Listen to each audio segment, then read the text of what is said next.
Good afternoon. Good afternoon, everyone. And I'm very happy to be able to welcome you this time to ISMEO, the International Association for Mediterranean and Oriental Studies in Rome, Italy.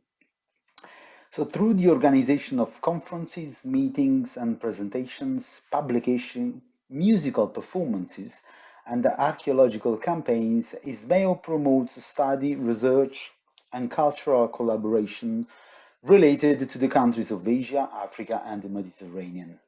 So at Ismail, we created this music series called Oriental Music Conversations as a platform to share newest scholarly and creative work with the members and the public. My name is Salvatore Morra, and I'm the music curator of Isneo. The conversation today is recorded and it will last for about 40 minutes, after which we will take audience questions. At any time during the event, you can use the chat features on your screen to submit your questions, and please mute yourself during the talk. So now it is my pleasure to welcome to this fourth conversation Professor Tan Sooi Beng, who is Professor of Ethnomusicology at the School of Arts, University Science Malaysia, Penang. She is the author of Bangsawan, A Social and Stylistic History of Popular Malay Opera, and co-author of Music of Malaysia, Classical Folk and Syncretic Traditions, and The Longing for the Past, the 78 RPM era in Southeast Asia. So Professor Tan serves in the advisory editorial board of Asian Music, and she is the vice president of the executive board of the International Council of Traditional Music. So welcome to this fourth conversation with the title Performing Chinese Identities and Belonging, Sino-Soundscape of Encounters, Differences and Tensions in Malaysia.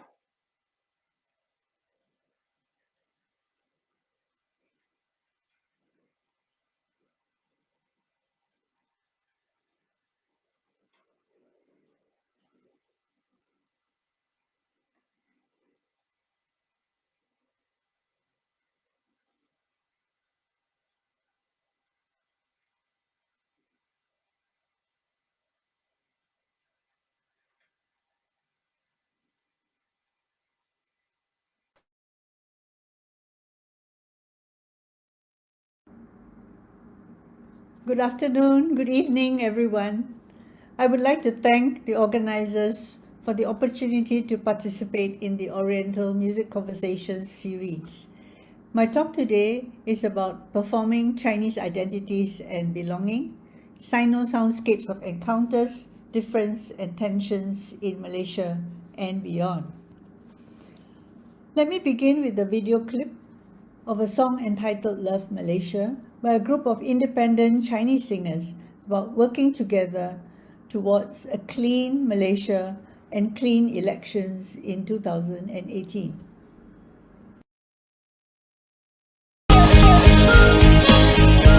Satu bangsa, satu suara,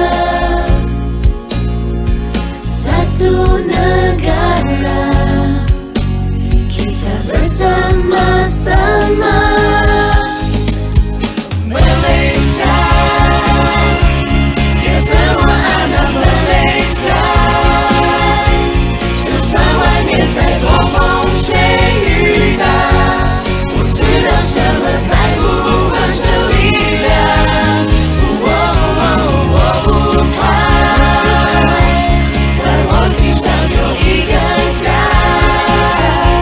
努力坚持去追寻着梦想，这地方从此不分你我他，因为我爱它。好多問題，其實呢啲問題真係好大問題，但係仲係有啲人覺得冇所謂。不如你話俾我知，究竟發生乜嘢問題？我就話係你嘅問題，你就話係佢嘅問題，究竟係邊個嘅問題？不如我哋就嚟一齊解決問題。The singers in the video express their feelings of home in multicultural Malaysia and not China. 23% of the population of Malaysia is Chinese. Likewise, I'm a third-generation Chinese, educated in Malay and English. I was born in and live and work in Penang. We are different from the Chinese in mainland China and elsewhere, although we share common traditions and customs. As Malaysian Chinese, we rework on our cultures to create a sense of home, challenge injustices, and to build a better society for all. This paper contributes to current dialogues on the meaning of being Chinese for those living outside of mainland China, as constituted in the soundscapes. Chinese diasporic identities are multivalent and vary according to time and space. The Chinese living outside of China are active agents in negotiating their identities beyond the limits of any one state or of China. Diverse diasporic Chinese actively mediate, transform, and transmit their identities in order to create a sense of belonging through selected soundscapes in the countries they have made home. They localize their traditions, perform about their anxieties as citizens in the host country. They are inclusive of other races and cultures in their performance. Why is a discussion on Sino-Soundscapes important? The topic about negotiating identities and sense of belonging through soundscapes will endure because there are currently 50 million Chinese living overseas. It is estimated that 23 million ethnic Chinese live in Asia outside of mainland China, 2.15 million in Europe, and 5 million in America. Although the paper uses Malaysian Sino-Soundscapes as a case study, it contributes to the research about and helps us make sense of the soundscapes and identities of the new migrants around the world, including Europe today. It also adds to the post-colonial, state, museum, and archival histories that focus on dominant groups and marginalize the cultural histories of minorities. I begin with a discussion of terminologies such as diaspora and emergent Sino-Soundscapes as sites of struggle. As a case study, I look at the Sino-Soundscapes of encounters, difference, and tensions in 3 different periods in Malaysia: the pre-independence, post-independence or national, and transnational periods. As Wang Gangwu, Xu Meishi, Caroline Howe, Tan and Rao have discussed elsewhere, the term diaspora is problematic. The term diaspora implies cultural dependence on China as homeland, essentializes diasporic cultures and identities, and does not treat Chinese migrants as valid objects of analysis. It ignores the fact that localization and hybridization has taken place in sonic and cultural production. Chinese traditions intersect with those of other cultural traditions in the host country. To capture the fluidity and malleable boundaries of Chineseness, I borrow from the term Sinophone by Xu Meishi, which refers to cultures that cross national borders but are in dialogue with local cultures. Upper Dure employed scapes to indicate the flows of ideas, products, media, capital, and people across national boundaries during the period of globalization. However, as Anna Singh says, global flows and connections are fraught with friction, risk, as well as creative encounters. Su Cheng's use of the term performative soundscapes as means to struggle for representation against discrimination and stereotyping is also important. Finally, I use Schaeffer's notion of soundscape that includes the musical and non-musical sounds of the environment, sounds of festivals, parades, streets, and so on. In this paper, Sino-Soundscapes refers to the sounds of the environment in diverse locations and time periods from which the individual constructs meaning, identity, and sense of belonging. They are sites of encounter, continuities, differences, and struggles. They change across space and time. Despite localization and hybridity, specific Chinese cultural practices are maintained as markers of identity. The flows and circulation of people, technologies, cultures along the global trade routes linked the Chinese communities across borders and to other ethnic groups in the different areas. Sino-Soundscapes are emergent, as Raymond Williams writes. New meanings, practices, relationships with society and environment are continually being created. We turn now to the Sino-Soundscapes of encounters, difference and tensions in three periods in Malaysian history. Period 1, during the pre-independence colonial period, the first wave of Chinese Hokkien from Fujian province, South China, came to Southeast Asia for spice trade as early as the 16th century in Malaya. Some settled and married local women, spoke a local Malay patois, and adapted to local food and cultures. Their descendants who made Malaya their home are known as Peranakan Chinese or Baba and Nyonya. In Malaya, the Peranakan were important businessmen who went to English schools and mediated between the British and the other local Malays. The Peranakan celebrated Chinese festivals like Chinese New Year, Lantern Festival, Dumpling Festival, etc., albeit in a different manner. For example, on Cap Gomeh, the 15th night of Chinese New Year, the Baba and Nyonya of Penang would go around town in a bus singing Dondang Sayang. This is different from celebrations in China and elsewhere. The Peranakan adopted the Dondang Sayang, an elaborate form of Malay poetry or pantun singing.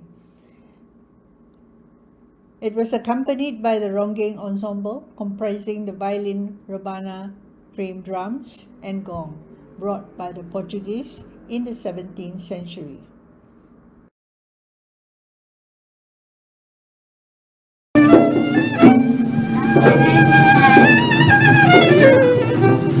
Awal senja mula sunyi,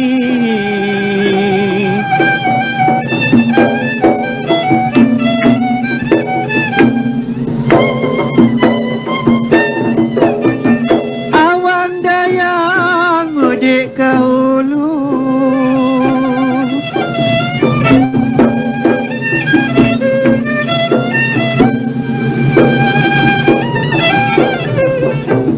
awal senja mulalah sunyi.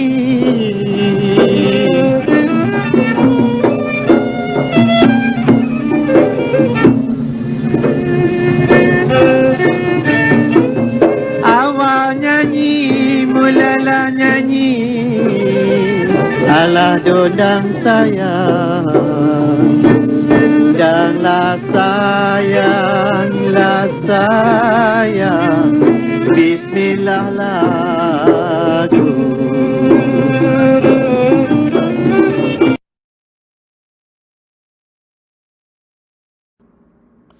In the mid-19th century, large numbers of Chinese of Hokkien, Teochew, Cantonese, Hakka, Hainanese, and other dialect groups from South China migrated to British Malaya to work in the tin mines, open farms, and start businesses. They were known as Singket, or newcomers. Due to the divide and rule policy of the British, the different ethnic groups lived in different enclaves and were involved in different occupations. Unlike the local-born Peranakan who created syncretic forms of music, the Singket brought their own performing and martial arts from China. They retained their dialects, festivals, performing arts, and social institutions such as clan associations. Professional Chinese opera troupes from China using different dialects toured Malaya. They were performed at temples, streets, to celebrate the birthdays of Chinese temple deities and other festivities such as the Poto or Hungry Ghost Festival. These festivals and the soundscapes of difference fortified a sense of community and fulfilled the spiritual and social needs of the immigrants in the new land. Amateur associations for martial arts, lion and dragon dance, music and drama were set up. They played important functions for the learning and performing of the Chinese arts, as well as places for socializing. The second post-independence or national period was a turbulent one. The 1950s and 60s were occupied with soundscapes of difference, anxieties, and tensions. During the formative years of post-independent Malaysia, issues regarding political loyalty, integration, cultural differences, and economic domination of the Chinese predominated. To handle these problems, the government of Malaysia attempted to integrate the Chinese population through various national policies and control over the Chinese arts. In an interview with the 90-year-old Li Susheng, a Chinese orchestra conductor and composer, Li explained that during the 1950s and 60s, Chinese cultural associations continued to play important social functions, providing opportunities for Chinese youths, especially the lower class youths, to socialize and learn the arts. As in China, Hong Kong, and Taiwan, heated debates about the meaning and uses of culture occurred in these associations then. The cultural associations identified themselves either as organizations promoting art for the people or art for art's sake. Art for the People groups wanted to raise awareness about the plight of the downtrodden through music, dance, and drama that depicted the lives of plantation workers, fishermen, and the working class.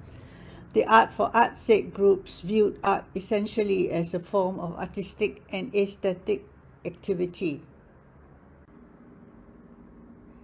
In the 1950s and early 60s, during the emergency and post-emergency periods, many Chinese cultural activities, particularly those from the Art for the People groups, were considered pro-communist and banned by the Malaysian government. The emergency was the 12-year communist insurrection against the British from 1948 to 1960. After 1960, it remained difficult to get permits to give public concerts for both types of Chinese groups.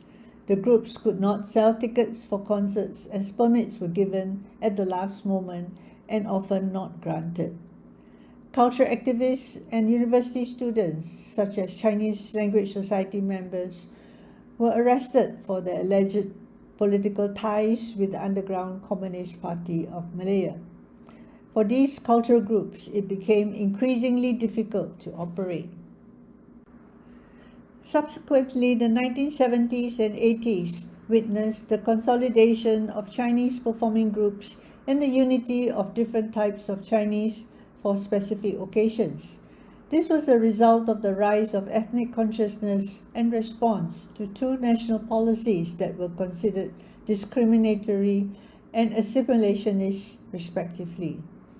The new economic policy introduced in 1971 to restructure society discriminated in favor of the Bumiputra, comprising Malays and other indigenous people, with regards to admission into universities and public service, scholarships, the issuing of licenses for operating businesses, and so on.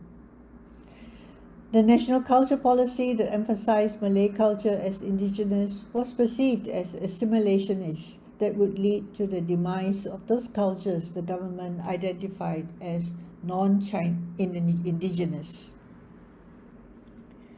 During this period, specific genres such as the lion and dragon dances, orchestra, operas, and annual lunar festivals were selected as markers of Chinese identity. The groups strive towards international standards in the hope that the status of these forms will be raised and be recognized as national culture. As Chinese cultural groups were not eligible to receive funding from the government, they raised their own funds to sustain Chinese schools and culture in the country. The different types of Chinese came together to assert their common identity, especially at Chinese religious festivals that were celebrated in a big way. For instance, during the Portal Festival, when hungry ghosts are released from hell, effigies of the King of Hades were set up in the streets of Penang as guards. Offerings were made to the King of Hades so that he would protect the devotees from the ghosts. The street festivals were seen by some as celebrations of Chinese ethnicity and solidarity. The celebrations and setting up of stages with effigies differ from those in China and elsewhere. Chinese opera puppet shows were performed throughout the 7th lunar month. Every day, there would be several performances in the different areas. To attract the younger generation, modern song stages or kotai that featured pop songs and modern sketches were added to the festivals.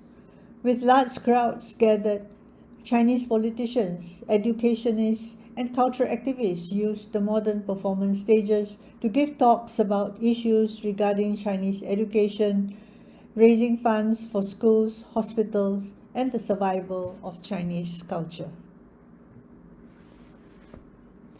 The soundscapes of the Chinese people of different backgrounds praying, socializing, buying offerings, talking about Chinese culture and language, eating at dinners to raise funds. Music of the Chinese opera, lion dance, drumming filled the air. They were soundscapes of protest, of comunitas, called to protect Chinese culture as well as festivity. The soundscapes are different from other celebrations in other parts of the world. In the late 1960s, both Art for Art's Sake and Art for the People groups came together with the introduction of the modern Chinese orchestra, which had become the National Orchestra of China and which had been popularized in Hong Kong and Taiwan. In order to survive the government bans during the harsh political climate in the country, the two groups came together to promote orchestra music that was not seen as controversial. But performance of Chinese music can be seen as a type of challenge to government policies. Chinese musicians from Malaysia who had studied in Hong Kong brought back scores and new instruments. The performing arts groups were aware of the need for local relevance. The Chinese orchestra followed contemporary trends in China and Hong Kong, but local compositions based on Malay folk and popular songs were also created. Malaysian Chinese identity called for the use of Malay musical folk melodies, rhythms, images, and other elements as markers. Li Susheng arranged more than 100 musical pieces for the Chinese orchestra, including Malay folk and patriotic songs.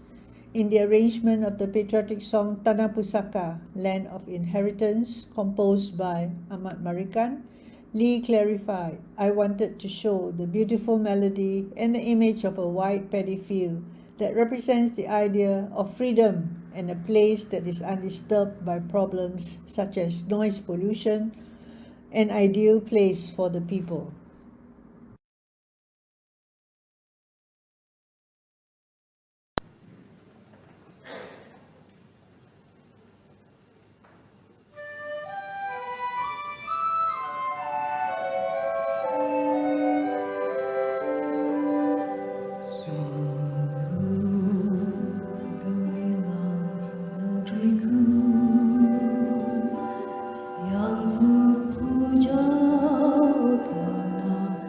Malaysia di merata dunia, harum semerbak namamu, oh Malaysia. Makmur kaya raya, selama-lama maju jaya, oh tanah pusaka, negaraku yang berdaulat dan merdeka. Pusaka bertuah, berbagai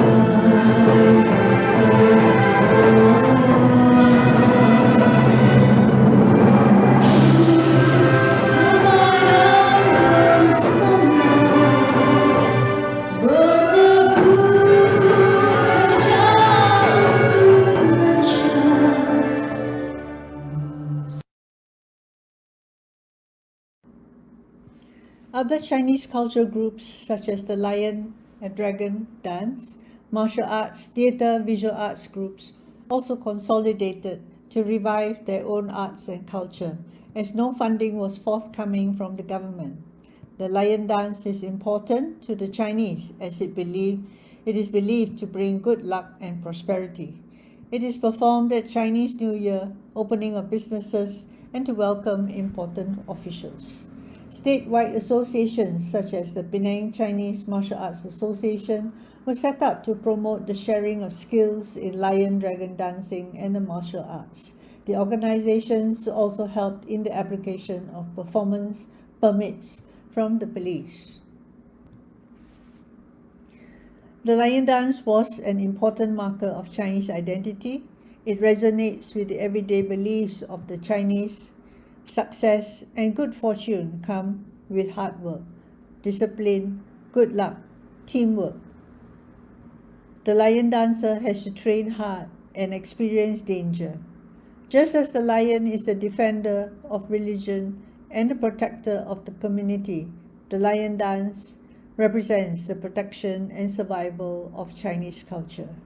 But other races were encouraged to participate. One did not need to know the Chinese dialects to perform.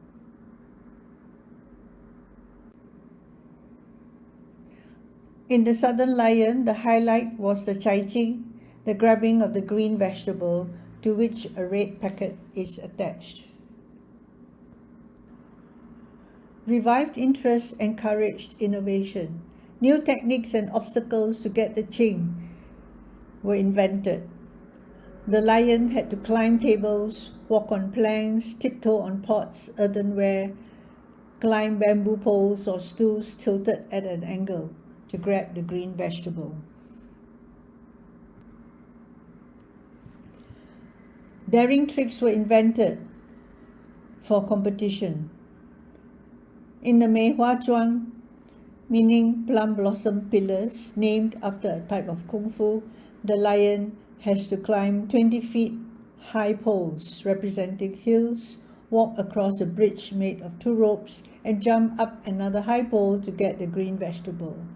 Show emotions such as scared, happy, playful, and so on. Malaysian lion dance groups are major players in the international scene today and win in many of the competitions. They promote multiculturalism and they are open to Malays and Indian performers.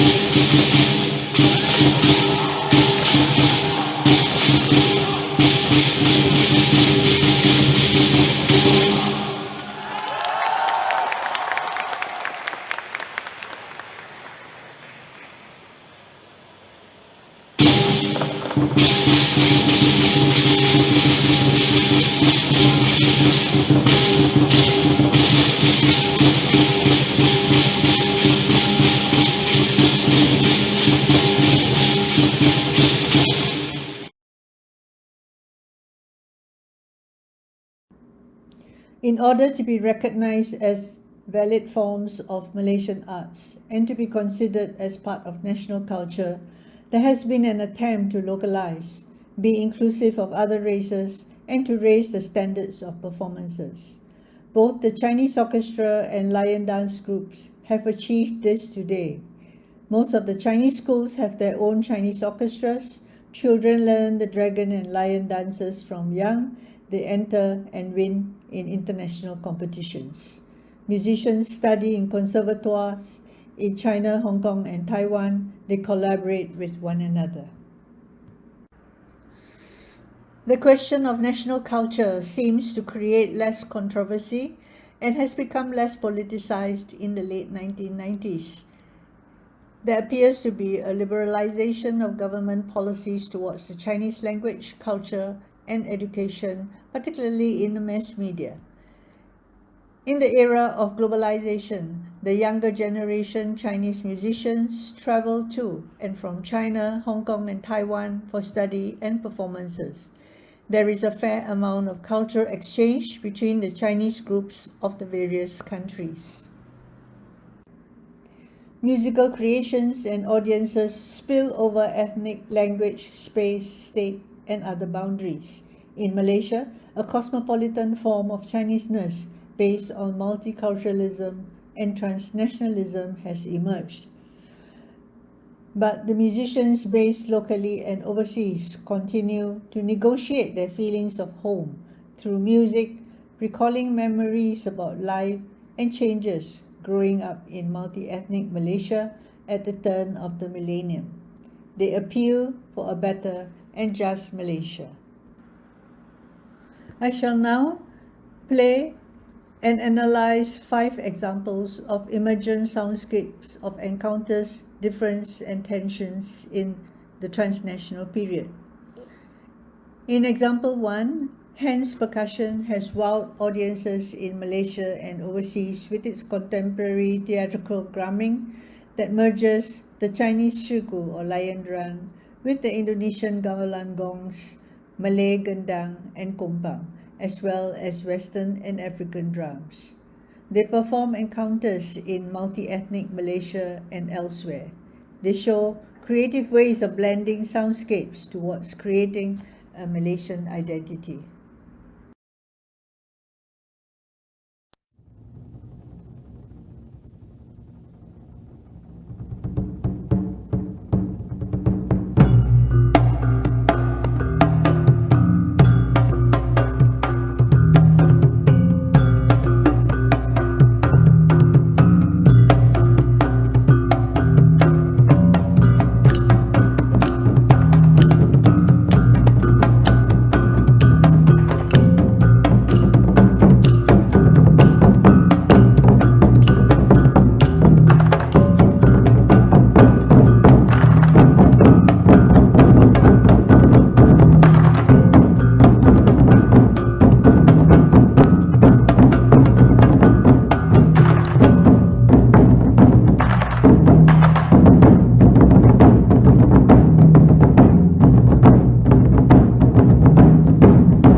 In example 2, Ombak Potehi, a glove puppet theatre group that I started in Penang, has incorporated local characters, costumes, languages, instruments, stories, and non-Chinese performers.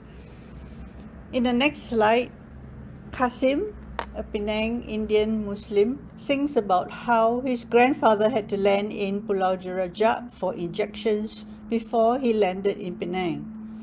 Little India was very lively then.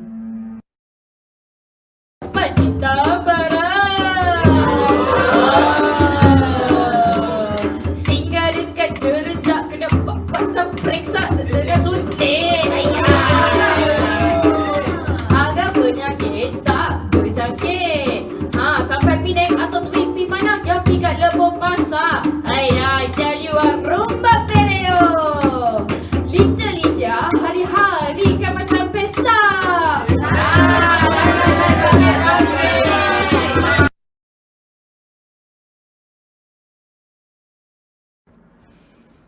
Ombak Potehi has attempted to recover the multi-ethnic histories of encounters and tensions in Penang. They have reclaimed untold stories about the Japanese occupation. Those considered anti-Japanese, mainly the Chinese, disappeared. They were identified by hooded men.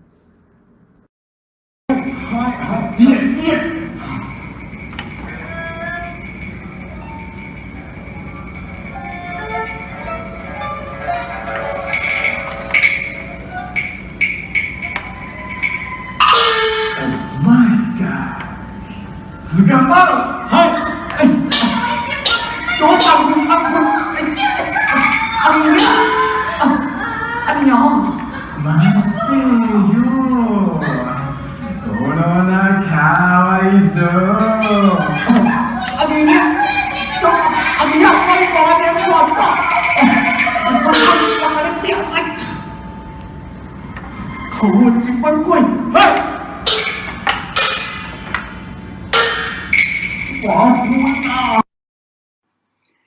We brought the potehi to new spaces and multi-ethnic audiences outside of temples.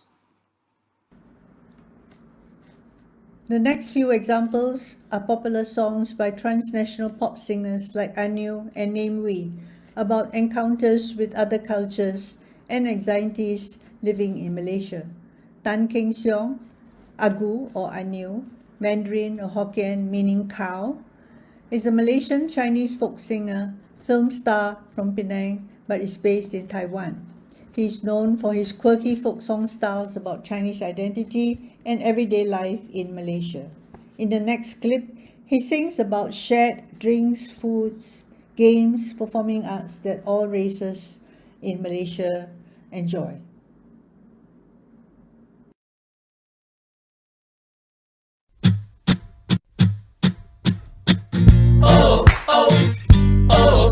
哇，他放屁在我的脸前面啊！你该是咬完音的。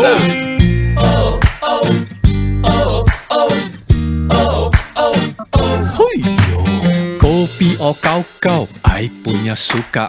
Teh tarik kuat-kuat, you punya minat. Sampai goreng petai, durian laksa tose. Rojak campur belacan, char kway teow sate. Enaknya, cita rasa Malaysia.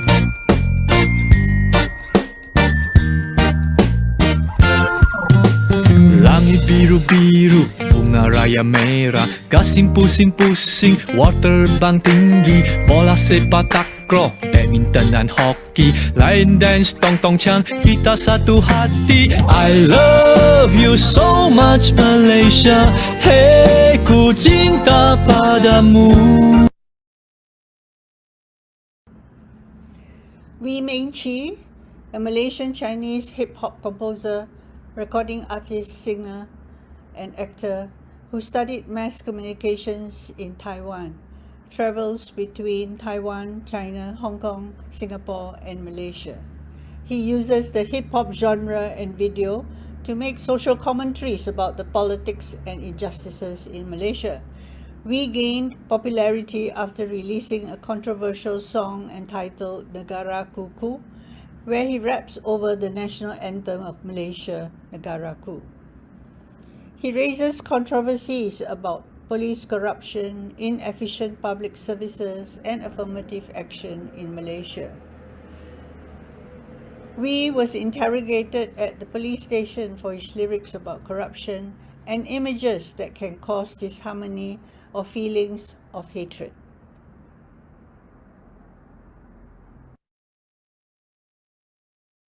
读中生毕业了，要进某个大学是点难。其实这件事情我们又不需要阻拦，这个只是政府一个伟大的计划，他要我们到处跑，出国自己找希望，然后学习东西回来报答国家。这个计划真的是好到没有话讲，世界各地都会看到马来西亚的天呐，好像逃难一样洗脸爽。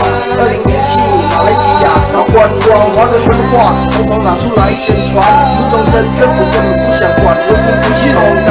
像我一样中考毕业去了台湾，学了东西，准备回去报答国家。我站在台北路边拿着吉他，可是我的嘴巴还是一样唱。Rahman Bagyang Tuhan kurniakan Raja kita selamat bertata.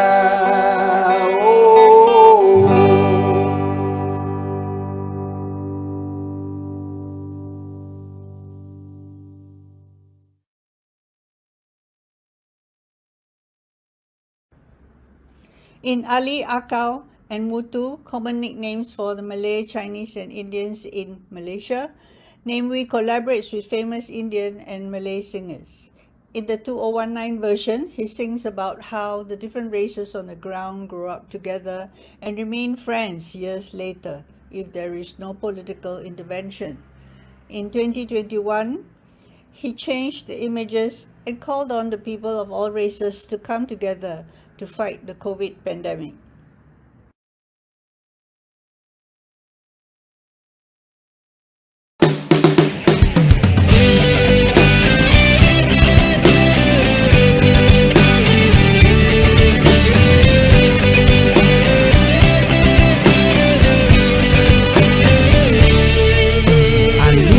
akal dan mutu.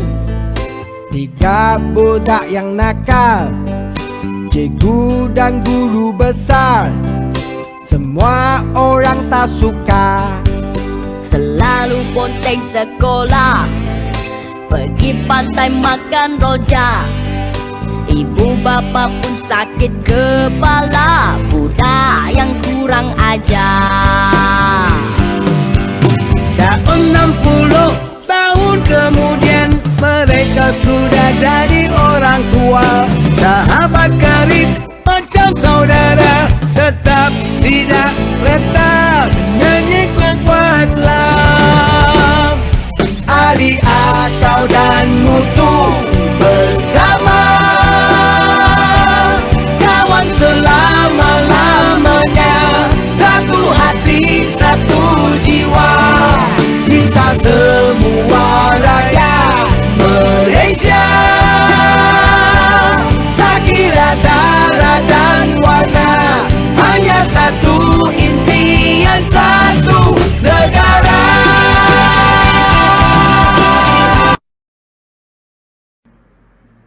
In conclusion, Sino-Soundscapes are recreated and take on new meanings as the Chinese communities who have settled outside of China position themselves to survive in the new countries they have made home.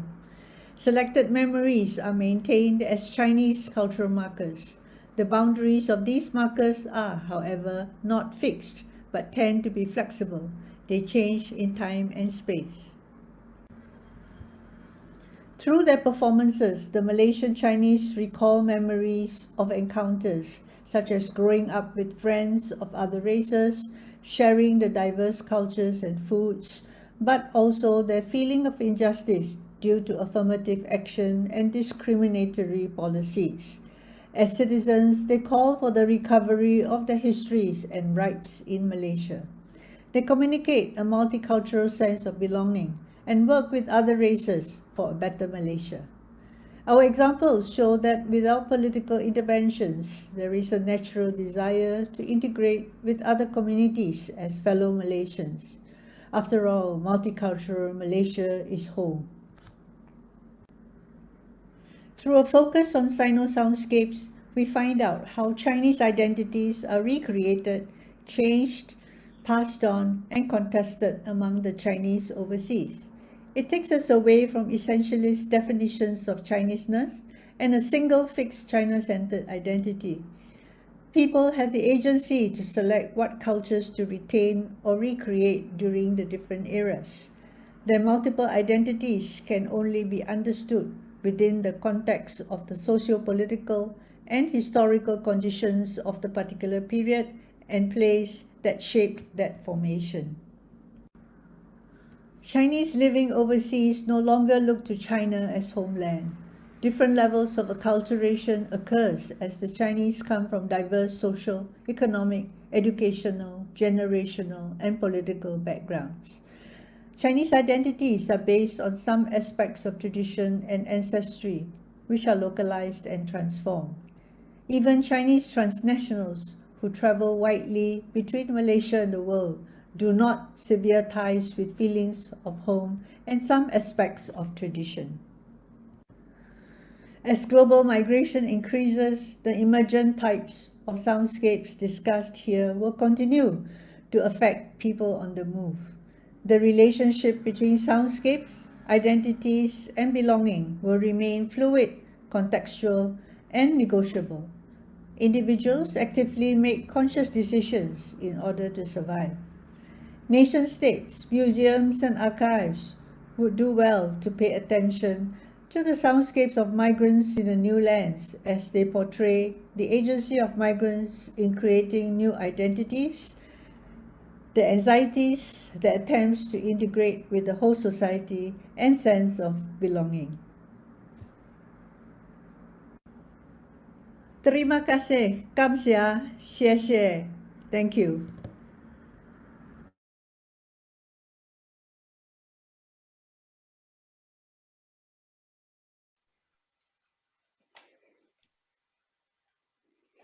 So great. Thank you very much again for this wonderful talk, Professor Tan. and it was very fascinating to see all these three periods of exchange of cultural identities. And yes, of course, I can see some virtual applause. Yes, of course, we will normally give virtual applause in the platform. And thank you very much again, Professor. And yeah, feel free to open the video or give this a virtual applause. And it was so fascinating to see all these changes and differences. Yes, thank you.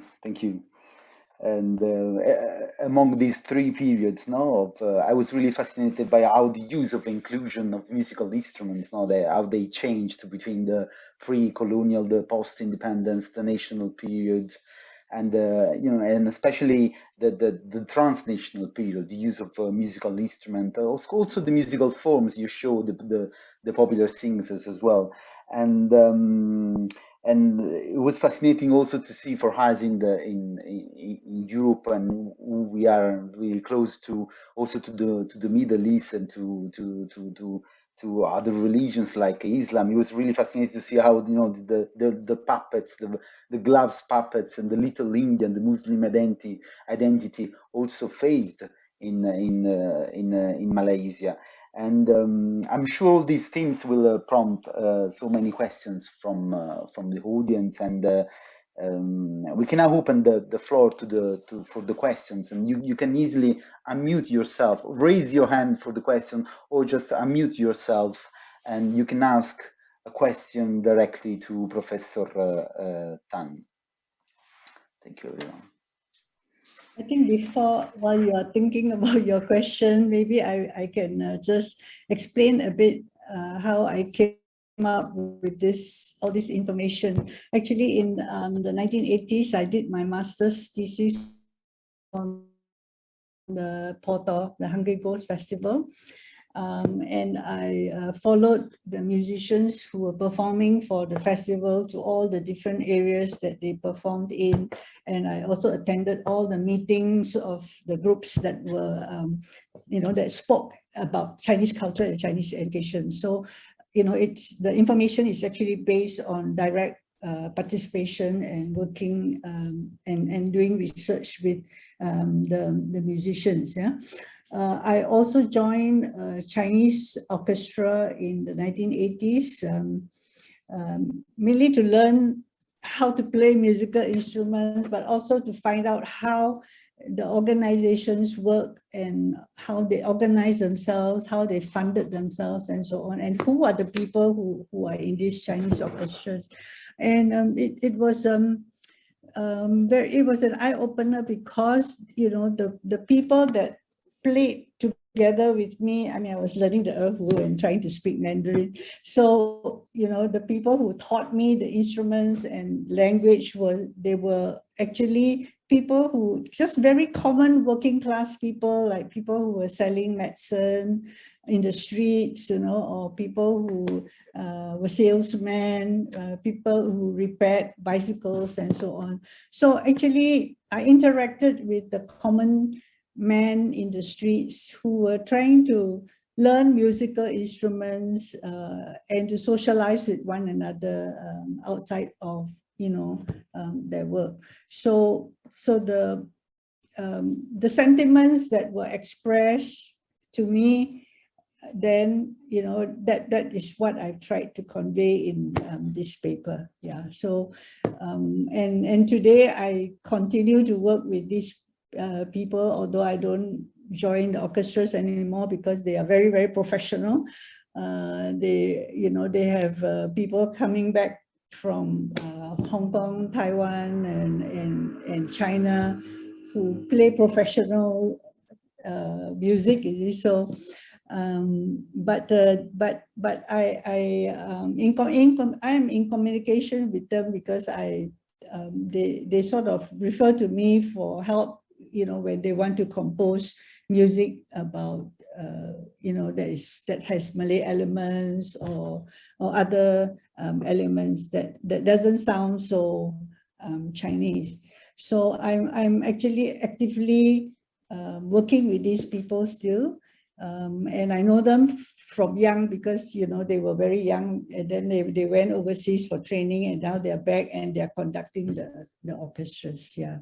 So, and also, of course, I've been reviving the potehi and the puppet theater. Yeah. So this information is all based on people's voices from below, and also my own participation.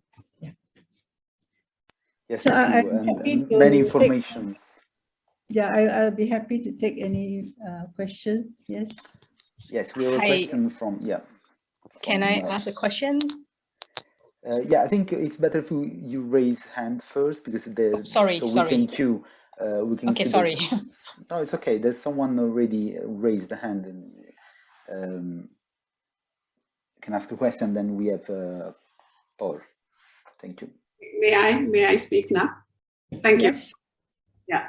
Hello, Beng. Thank you so much. I really enjoyed your talk and really learned a lot. So I have a question. So how are the non-Chinese participants recruited into, for example, the lion dance? And are these through non-Chinese students who are studying in Chinese schools, or do you go out into do they go out into the community to try and recruit these participants? And then I have a second question, but please answer that first. I think it's both. So there are Malay students in the Chinese schools, so they also take part in the drumming. And they play the instruments as well as do the lion dancing in the Chinese school. So the example that I played is actually from a secondary school in Kuala Lumpur.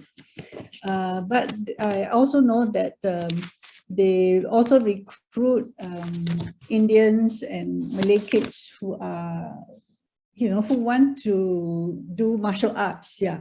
So I think martial arts is the key to their entry into the lion dance groups. Yeah. And also dragon dance. So it's actually both lion and dragon. Thank you. And then the second question is really quick, and that is, you were talking about participating in the Chinese orchestra. So I was also wondering whether now there are increased numbers of non-Chinese players in the Chinese orchestras. I think Chinese orchestra seems to be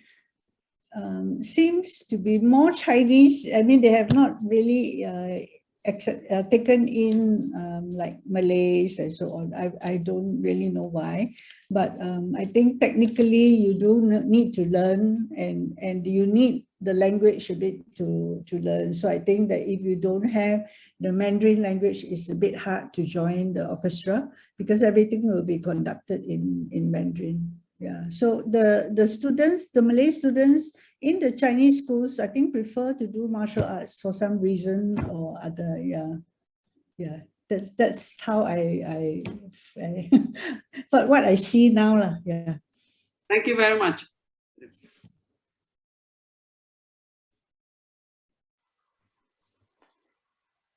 Thank you. And I think Paul wanted to ask a question, if I got his name right.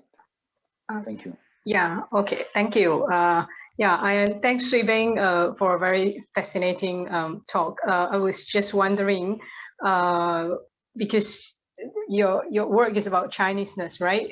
How does your own Chineseness come into conversation with the Chineseness that you encounter in your fieldwork, in your ethnography? And how does it change your own the understanding of your own Chineseness? I'm just curious to know. Thank you. Very good question. Actually, I am Malay and English educated, so I also play the piano very well, and I went overseas to actually do musicology, and to be. I wanted to be a classical pianist. But I encountered, ethnomusicology, and my professors in America took me to see Chinese opera in New York, and that was like, one of the first few times that I saw an opera with English translation and that I could understand. Whereas in Malaysia, very often I follow my grandmother in Aitam to go and see the Chinese opera, but it was mainly more visual for me and also oral. I was listen to the music and I watched the performers, but I didn't really understand everything that they were singing, but it really didn't matter because, I could understand the story. So that was my life, before I came back to do field work. And when I came back in the 1980s to do my master's fieldwork, that was when I really, went to study Chinese culture, so-called. Yeah, and it sort of like, for me, it was a very decolonial kind of experience that I had, because before then I was just, playing Western classical music, learning Western classical music, and I thought the world of the Western classical music, and sort of did not know my own, Chinese culture. So I think my research in the 1980s and joining the Chinese orchestral group gave me that experience that I never had when I was a child. And so I learned quite a lot about Chinese music, about Chinese society, about Chinese speaking, Mandarin speaking Chinese society that I did not have connection with. Yeah. So I think that now, because I had that experience and I worked with the performers, for a very long time, and I know them for a very long time, there's a sort of fair amount of exchange right now. Yeah. So I think I have changed my identity quite a lot, since the 1980s until now, and I'm still changing. Yeah, but I actively try to engage with young people to recreate the Chinese form so that they are more Malaysian and they can attract more multiracial audiences. I hope I answered your question. Yes, thank you.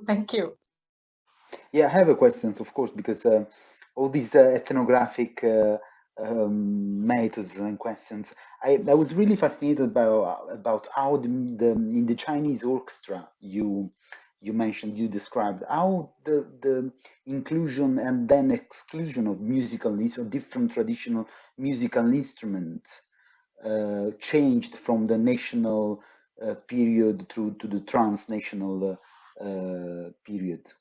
You mean in the Chinese orchestra? Yes, I mean the musical instrument, the actual instrument that changed. Yeah, I think the instruments actually come from China and Hong Kong or Taiwan. They are imported. So the instruments that are used are the instruments that have been retuned and for Chinese orchestra in China and Hong Kong and Taiwan. But the local orchestras have begun to add some Malay instruments like the Malay frame drum, the gombang, other drums, and so on. So they are trying to add some local Malay and Indian instruments into the Chinese orchestra at this point. But the composers are still mainly Chinese orchestra composers and performers. So the training has been in in Chinese orchestra and in Chinese music. So they do not have the kind of training that I might have, because I also study Malay music quite intensely, or Indian music, so the experience is quite different, but I think they're beginning to learn, they're beginning to introduce these musical elements from other groups and musical instruments as well. I think then in the case of the Potehi, which is the Chinese puppet group that I started, that one intentionally made the puppets sing in Malay or sing in the dialect that the Penang Malays use, which is different from the national Malay dialect as well. Yeah, and we also intentionally use Malay instruments. Yeah, because I have the background in that. But I think slowly the Chinese music borders. Yeah.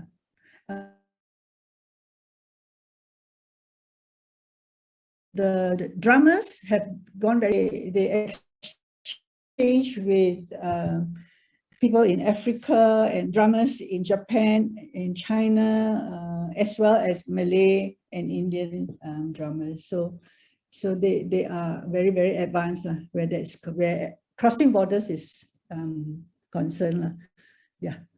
But did they include, thank you, very interesting. Did they include also new drums from Africa, for example, into the lion dance, or just into specific performance out of this lion dance context? Yeah, because the lion dance is connected to like good luck, and is also performed for opening ceremony or opening of certain rituals and so on. So I think it's harder to add Malay instruments there at this point. Yeah, I don't know, if that will happen in the future, but because it's connected more to rituals, so they sort of maintain the Chinese ensemble. Yeah, although the performers themselves can be Indians or Malays. Yeah. So Yeah, I thank think you. So we have two questions different again. groups are at different levels of interaction and change. Yeah. So thank you. We have two more questions. So please, Eileen Tan. All right, if you can hear me. Hi, Dr. Tan. Yeah, so I'm actually doing my PhD in a Chinese orchestra. So you can see the background. And so yeah, your paper has been like a landmark that I've like flipped like over 1,000 times. But anyway, yeah, so my question is more like people keep saying these days, like we keep hearing people say like the tradition is dying, but I see it as a kind of like evolution into another direction. So do you actually what would you project as a kind of future that you would imagine with the kind of observations that you have from the community right now?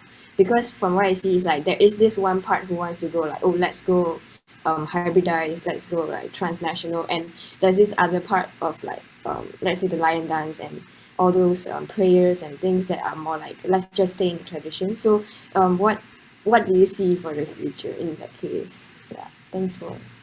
I think it will go both. It will go together. Yeah, because I think for rituals you cannot change too much. So it's like the Potehi or Glove Puppet Theatre and the Chinese opera.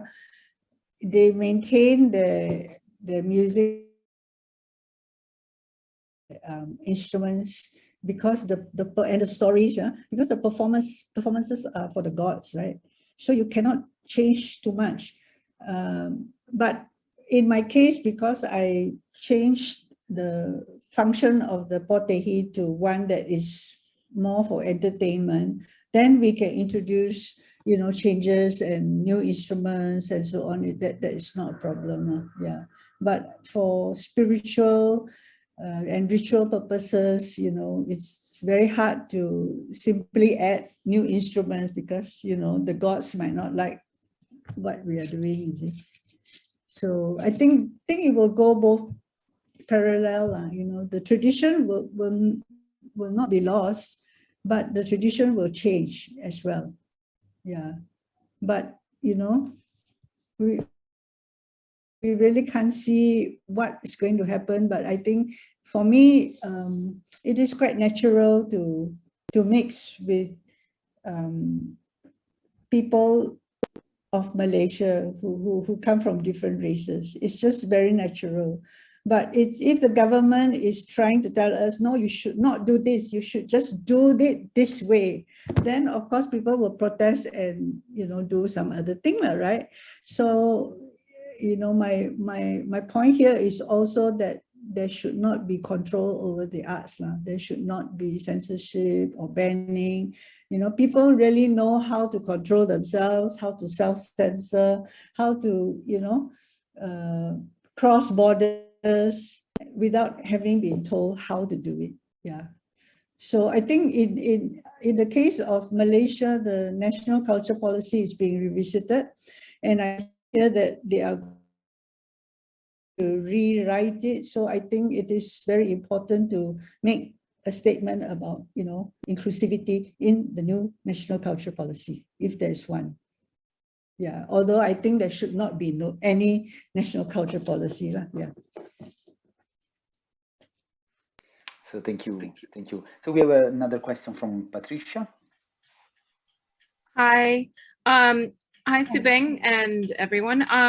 I think that what's been presented is very interesting and also very relevant, but mainly focuses on what we think of as peninsular Malaysia, with an emphasis on the strait settlements like Penang and Malacca that have these very strong sort of large Chinese populations, right?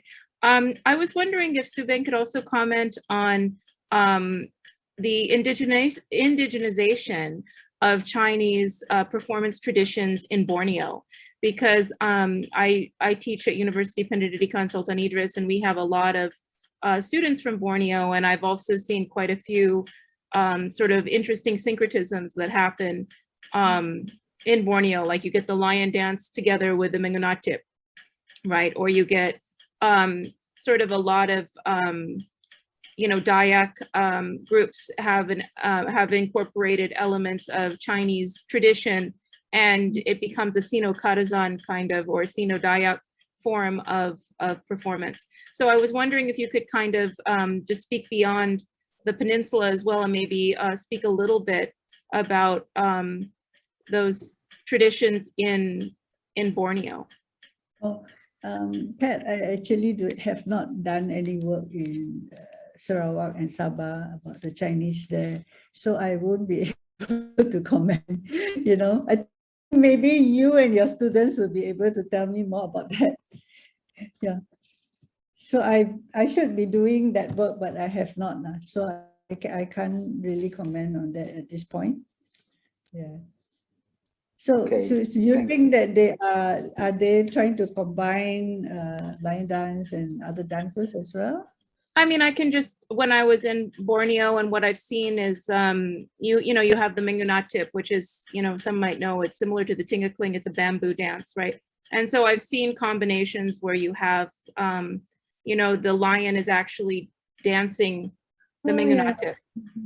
Yeah, so, and I know that in Indonesia as well, and some other areas, you have some interesting syncretisms that go on with traditions as families have intermarried and stayed in place, you know. So okay. I was just wondering if you know of any work. No, I've just seen some of these on YouTube, some of these examples of the lion dancing on the bamboo and so on, but I have not, you know, gone into that. I have not really studied that. Okay. But I think the other thing is that in the tourism industry, they do quite a bit of this, like putting the lion to dance together with other dancers, you know, but the lions are like dancing around, you know, the dancers and so on. And these are very, these shows are very, they are spectacles, and they are very standardized. So it's not actually doing the lion dance, but it's just, you know, fooling around and going around, you know, as a side show, you see. So I don't really appreciate this side of mixing, yeah, because it's, you know, it's like you're downplaying the Chinese culture, but because it's part of, you know, part of so-called multicultural Malaysia in the tourism industry, then they try to add in some lion dance or some Chinese dances in Chinese costumes. Yeah, so that I don't agree with. Yeah. Yeah, and that brings another point is when you get these hybridities and these mixings, who's doing the mixing for what purpose and how is it being mixed? I've seen, you know, the extravaganzas as well. I think the examples I was thinking of were more local, kind of local, like New Year performances or Christmas performances. Sometimes you might see people getting together in a mall or something, and they'll do kind of like that sort of adaptation where they bring them together. So it's not so much the government sponsored ones, but yeah, that's a whole nother Yeah. paper, is these government sponsored extravaganzas. Okay, thank you. Thank you. Something I should look into more, yeah. So there is another question from Yomo. Please, you're welcome. Thank you very much, Salvatore. And thank you very much, Sooi Beng, for this very stimulating presentation. I have, since your hosts are Italian, if I may draw a connection between a Sino-Scape, Italy, and Sarawak.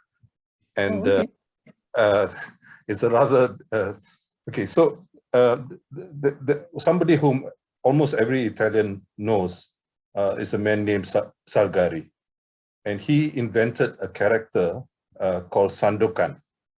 The character of Sandokan was basically based on the resistance of the people of Sarawak to Brooke, when Brooke was conquering Sarawak. So Rentap, of course, is the best known of them, but he created this character called Sandokan, and he wrote these books called Pirati de Malaysia, Tigre de Malaysia, and so on. Basically, probably the first Western reference to the country which didn't exist, called Malaysia. Okay, okay, that's nothing to do with my question. Okay. So in the 1980s, when I was able to go to Sarawak,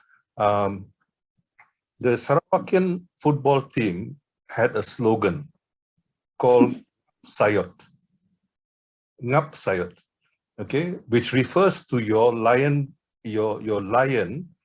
catching the sayot. Oh, okay. Okay, so it is a completely Chinese in origin. Okay, the symbolism, but it was expressed in the local dialect. So ngap, as meaning capture, the sayor. Okay. Now, so in a sense, it has been de-Sinicized. Okay, what originally begins as a Chinese thing becomes de-Sinicized and is appropriated by the people of Sarawak. So when I was trying to get to the airport to leave Sarawak, there were 60,000 people waiting to welcome the Sarawak football team, which I have to say honestly was not very talented, but they worked very, very hard against a peninsular team. And all they had done was draw, okay? But they came back as conquering heroes, you know, because of problems which we cannot resolve even until today. But my question really relates to the question of how do you, is that a Sino-Scape? Is that, you know, it comes precisely from the image you invoked when talking about the lion dance, but you know, so I can't think of it as hybridity. How do you understand phenomena like this? Because one can think of other phenomena, for example, from my limited experience with Teochew people in say Bangkok, for example, or Teochew people even in Vietnam, and so on. Thank you. Thank you once again for stimulating presentation. Thank you. That's a very interesting story that you told us. Yeah, I think I mean, going back to my point where that people will naturally adopt, you know, cultures from other people and use them in their own way, you know. I think it just naturally happens. So I would say that it is a type of Sino-Soundscape because it is, you know, adapting the sayo, you see, which is a very important part of the lion dance. Yeah, so I think if you know, naturally people will do this, you see, but we just cannot tell them you must do it. Then how are they going to do it, right? If you say, if you try to control them and you tell them how to do it, that is not the way to go, yeah. So I mean, there's so many examples of this, you know, even from Pat Hardwick and so on, that, you know, people just use the lion dance in their own way. And there are cases in Cuba, among the Chinese in Cuba, in Bangkok, in South America, and so on, all over the world. Yeah, people are just using it, you know, localizing and using the form or the symbol, you know, in their own way. Thank you. So there is another question from Gianluca, please. You're welcome. Can you hear me? Yeah. Hi. Hello. Thank you very much. Nice to meet you again after our conference, and maybe now 3-4 years ago in Sabah. A lot of people here. It's nice to meet you again. I want to ask you, first of all, thank you very much for talking about Nam Wei. That is a singer that I really love. I met him few years ago. I heard a lot of his music, and I have two questions about him especially. The first one is if there is any bibliography about his music and whatever, because I think it's one of the it is very interesting musician. And about that, I was wondering if you had some thought about he not only like a Chinese Malaysian musician, but like a Asian cosmopolitan musician, maybe. This is who? Nam Wei? Are you talking about? Yeah. Nam Wei. So what is your question? Sorry.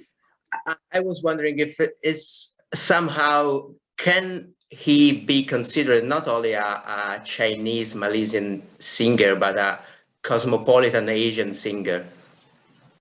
Yes, because he, Nam Wei is, he works for radio and other media in China, in Hong Kong, in Taiwan, in Singapore, as well as in Kuala Lumpur. So he is quite cosmopolitan in the sense that he travels around and he also sings about issues concerning people's rights and people's problems in society. So I would think that he, along with Agu and also the drummers, the hands percussion, they are all, I would consider them as Asian cosmopolitan musicians, but they are also Chinese musicians, yeah, because they speak, they sing in the Chinese language. Yeah. Sure, and he used to play also with you know, stereotype about Asia. I'm thinking about Thai Cha Cha. There's another funny song, and I mean, it looked like a very Asian-wide musician. Yeah, because I think he works in many different countries, so he needs to you know, be more open about what he's singing. Yeah, but in the Malaysian case, he is quite well known for being very controversial. Yeah, so he's been picked up by the police for interrogation a few times already. Yeah, so but he still continues. And he uses his YouTube channel to disseminate his music, so he doesn't depend on any company or, you know, so he can do it himself, you see. And if the government doesn't like it, he'll just remove it. But other people have already copied it elsewhere, you see, so you can find it in other channels, not a problem. And so like the Negara Kuku, you know, after a while, he removed it when there was when he was being challenged by the police, and then after a while he just put it back again. So that's how the indie world works, lah. Yeah. Thank you. So there is space for just one more question.